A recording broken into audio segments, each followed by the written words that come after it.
welcome to another episode. This is for you. What's this?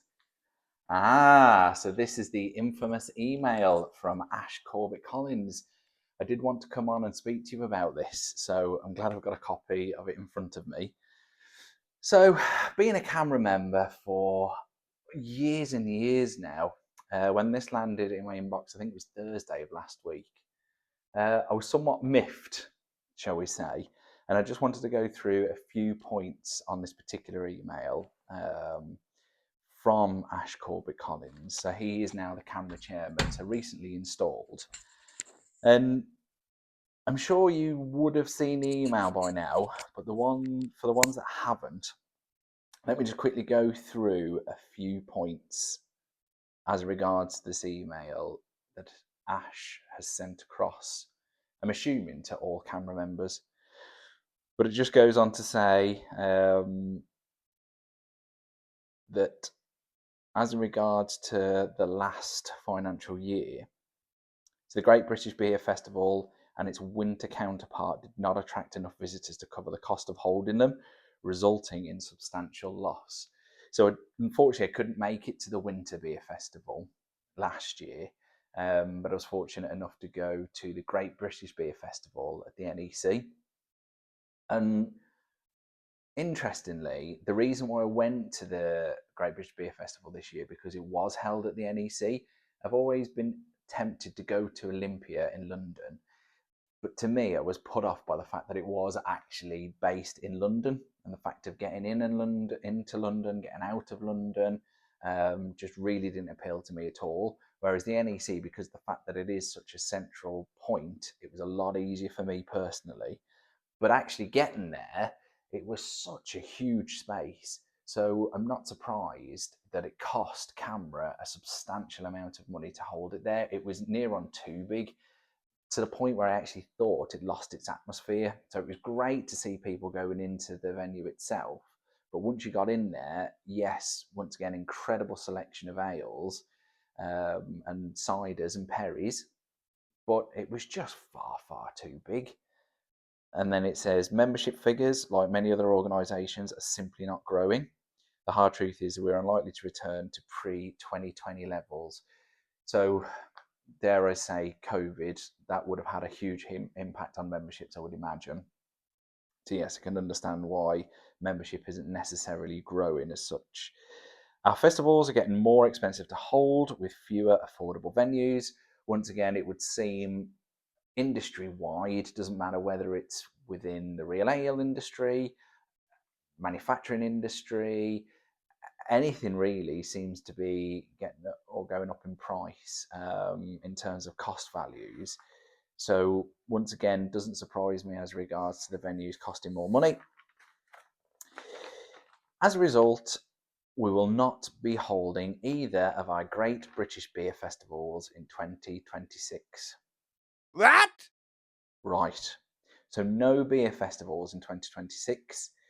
The winter edition of Beer Magazine 2025 will only be available digitally. So once again, something else that we're going to be missing out on. Alongside this, we're developing a new 3-year strategy to get us back on course, and we will review internal budgets. Now, once again, with me being a camera member for years upon years and actively trying to get new members on board and encouraging them, for me, it now begs the question, what's the value in it? What's the value in the membership? You know, I was really able to push home the point that there was plenty of beer festivals going on within the CAMRA range, the Great British Beer Festival being one of them, and the fact that the magazine comes through on a quarterly basis, which I personally really like to read. I'm really not one for going online digitally and looking at the magazine and having a read through it that way. I'd rather have a physical copy of it in front of me. I spend enough time online and doing digital pieces such as this. I'd much rather have the magazine in front of me, turning the page, so I don't know how other members will feel about it that way as well. And just the pure fact that it goes on to say our activities will be leaner and will be streamlined. We will be decisive on where we put our time and resources. We will sadly stop supporting the nice to haves, he's put in brackets, and instead focus on key objectives.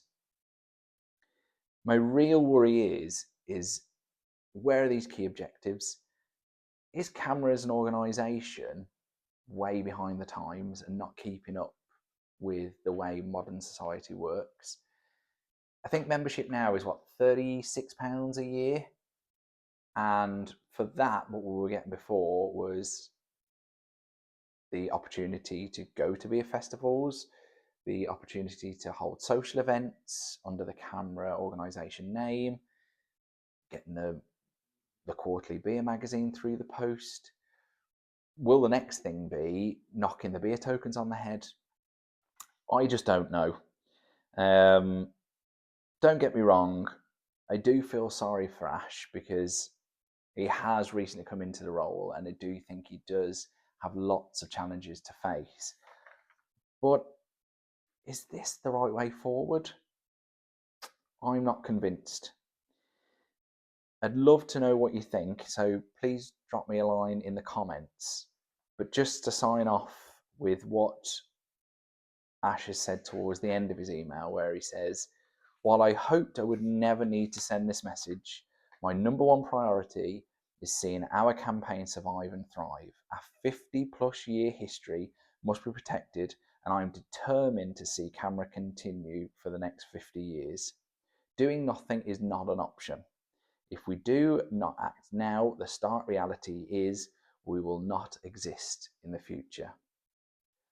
And my own personal worry is by losing some of these elements within the membership and asking members to continue to be members, and not only that, ask members to encourage other members to come on board, for what value? That's the real question for me.